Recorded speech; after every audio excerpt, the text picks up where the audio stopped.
tendencies, that's the individualistic tendencies of modern liberal societies. There is undoubtedly a worrying trend in contemporary societies towards a callous individualism that ignores community and social obligations, and liberal theory does not seem up to the task of dealing with that problem. Now, there are other such problems which arise, for example, in liberalism's theory of having a law that treats people equally, regardless of their specific needs or their abilities, and granting unrestricted liberty to a society where some people are possessed of natural advantages.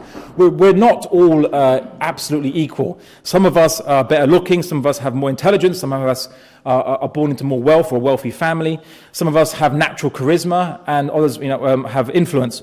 And the people who do not possess these advantages have a natural disadvantage in a society. So if you basically unleash a society with no regards to people's natural advantages and disadvantages, you get inequalities developing within that society. A survival of the fittest approach is not the best approach for organizing society. As the Swiss philosopher Henri Frédéric Amiel said, liberty, equality, bad principles. The only true principle for humanity is justice. And justice is to the feeble is protection and kindness. Now, Islam doesn't focus on this maximizing liberty and maximizing equality. Rather, it says, maximize justice, because justice is about giving to everybody what they deserve, what they need.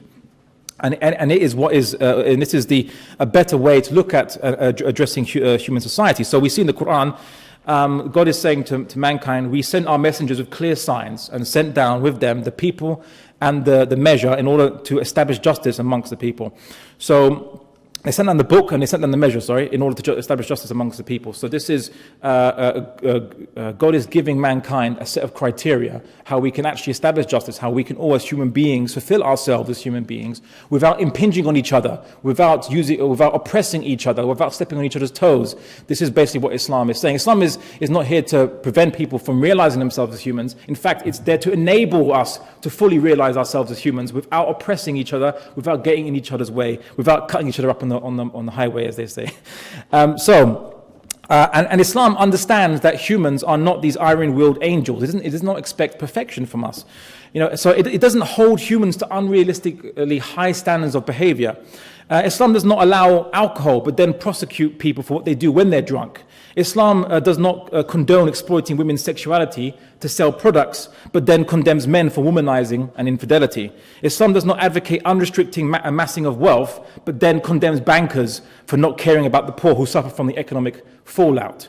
You see, liberalism claims you are free to make mistakes, but it also makes other people free to encourage you to make mistakes, and then it punishes you for making those mistakes.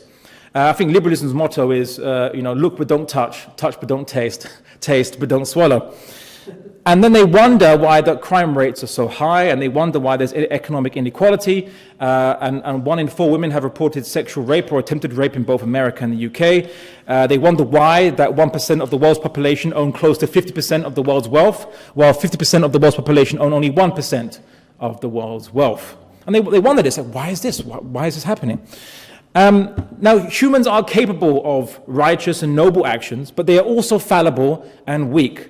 They can act irrationally. They are easily influenced by their social and economic environment, and they generally can succumb to a variety of temptations. Just to name a few, like, for example, cheating on one's spouse or significant other, smoking addiction, alcohol addiction, womanizing, eating unhealthily, being distracted by various forms of media, greed, pride, and so on and so forth. I mean, even as university students, when you know how an exam's coming up, you know that basically if you hang around with your friends, or you go to, or you watch TV, or you're on the computer, on the internet, you know you're not going to do any studies.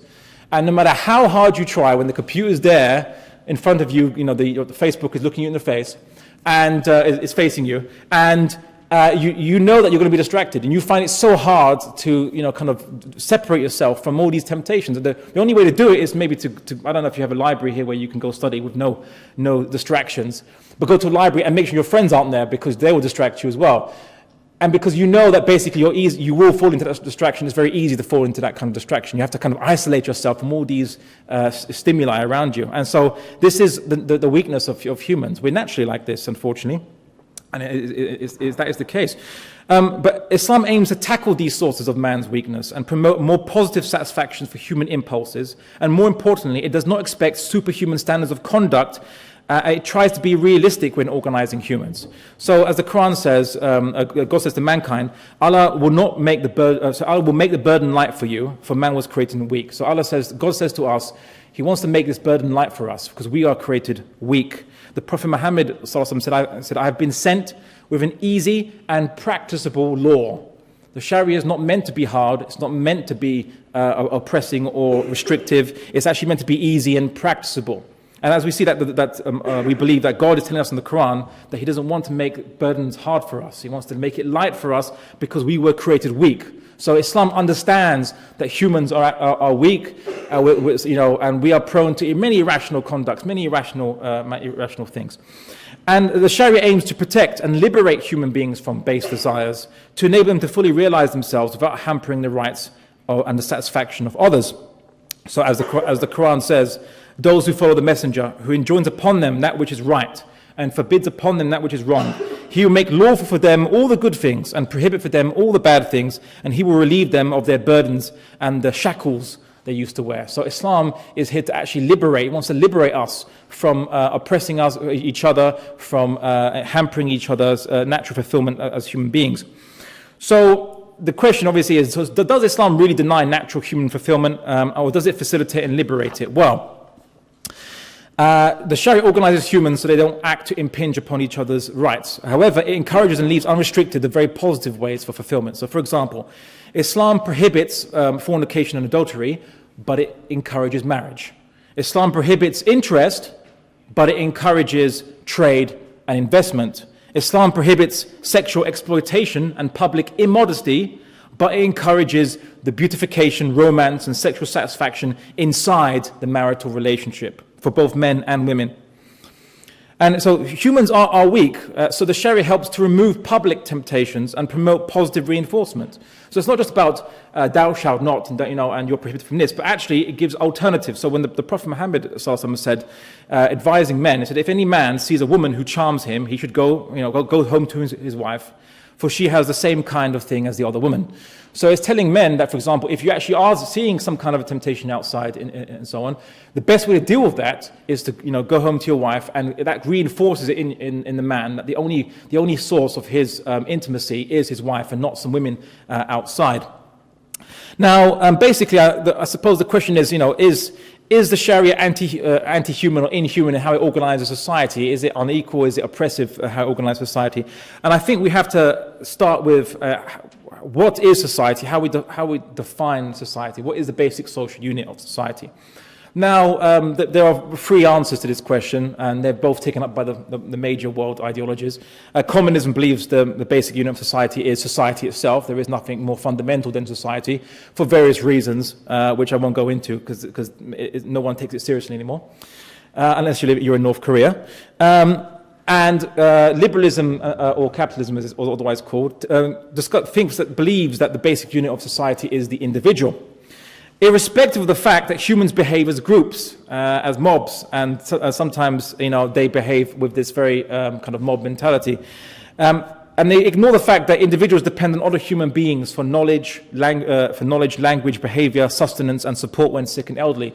Humans are not an island unto themselves. Individuals are not an island unto themselves. They need other human beings. The very language that you speak was taught to you by other human beings. You needed another human being to be able to speak, and some even say to generate metacognition, which requires speech, otherwise thinking, or the capacity of thinking that humans can manifest.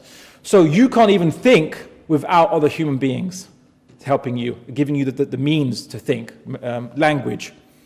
Yet you're somehow an individual. Somehow, individual is more primary than society. You didn't even come into existence without the help of other humans, i.e. your parents, for example, who gave birth to you. And of course, a lot of your behavior, your mannerisms, your characteristics was taught to you, or you picked it up through imitation. And does anyone study psychology here? Any psychology students? All right, brother there, sister over there. I mean, as you guys have studied in your own class, humans, we have mirror neurons inside our brain. That means that even without consciously thinking about it, we imitate other human beings around us. So as children, who can't speak yet as babies, we had to imitate other human beings with these mirror neurons. You know, they say monkey see, monkey do. You know, sometimes even amongst animals, they can imitate you and so on. If you basically do an action, they can do it. That's mirror neurons. We have parts of our body, parts of our brain, which is designed to operate with other creatures in mind. You're not an individual. You're part of something bigger. If you're an individual, you're about as individual as the human cell and the human body. Now, Islam has a different perspective on what is a fundamental unit of society and what is the most primary unit of society, and that is the family. Because the family is the first support mechanism for all human beings. Individuals are born into a family, not the other way around. If society doesn't help you, your family will. And so before they had social welfare and all this kind of national care programs, the families throughout all human history were always the first basic support mechanism for every person. And therefore, the family is the bedrock of society. The family always has been the bedrock of society. And Islam tries to organize the family structure to ensure that this family operates, that the basic unit of society operates harmoniously. Now, basically, firstly, men and women are viewed as fundamentally equal in Islam. As it says in the Quran, Allah says to us, then the Lord responded to them, I do not waste the deed of any doer among you, be they male or female. The one of you is as the other. So this is what the Quran says. The one of you is as the other. Now, this is a fundamental equality in the eyes of God. And if anyone says that we don't need God to be equal, then tell them, in what way are we equal outside of the eyes of God? Because you're not identical to each other. Some of you are taller, some of you are stronger, some of you are more intelligent, some of you have natural abilities that other ones don't have, more athletic, a whole number of attributes. We're not equal in that sense. So if you're looking from a pure materialistic perspective, in what way are we equal? You know, if someone says, well, we're equal, we're all equal human beings,